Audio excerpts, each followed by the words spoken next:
Sir ছেড়ে দেন, আমি পলাবো না, আমাকে ছেড়ে দেন। আশ্চর্য ব্যাপার, সামান্য চুরি করে চোর পলায় জীবনের মতন, আর তুই দিনে দুপুরে এরকম একটা মার্ডার করে পালাবি না, তার অর্থটা কি?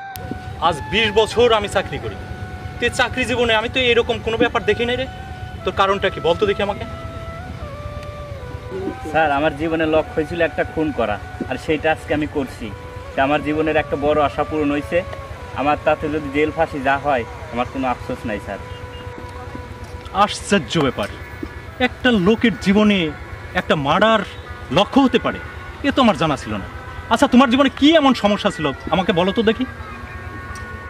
তাহলে শুনবেন স্যার আমার গল্পটা? ঠিক আছে, বলো শুনি, তোমার গল্পটা শুনি আমি, বলো। তাহলে শোনেন।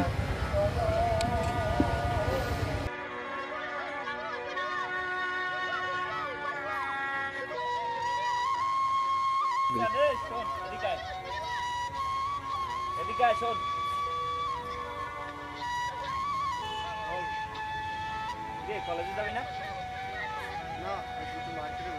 কেন, মার্কেট কি ওখানে তো কোনো কাজ আছে? এখানে অনেক সুন্দর সুন্দর মাল।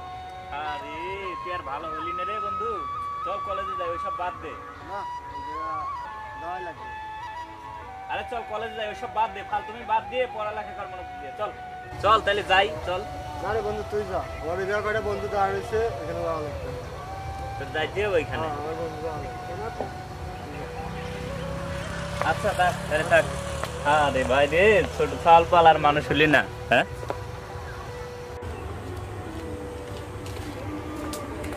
বাবা, হাতে তো পাওয়া যাচ্ছে না। কেন, কই গেছো? সকাল থেকে বাসা আসছে না, তুই একটু খুঁজে দেখতো। আচ্ছা ঠিক আছে, তুমি টেনশন করে না, আমি যাই দেখি কই গেছে।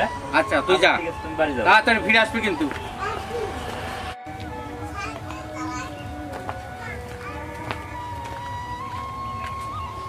কিরে, সাথে পাইছিস? না বাবা, সাথে আর বেশি নেই। বাবা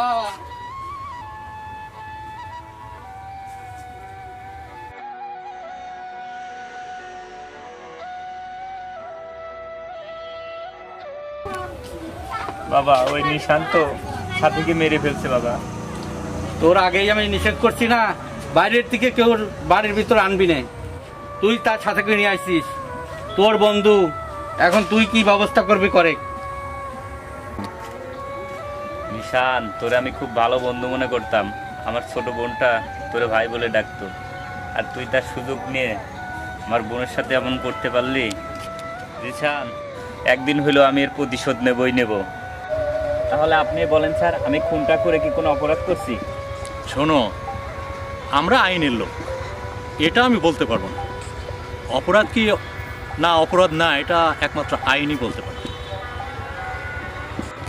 স্যার আমার ফাঁসি হয় যা হোক, আমার কোনো আফসোস নাই, কিন্তু আমার একটা আফসোস, আমার বোনের মতো এইভাবে যেন অকালে কারো জীবন দিতে না হয়।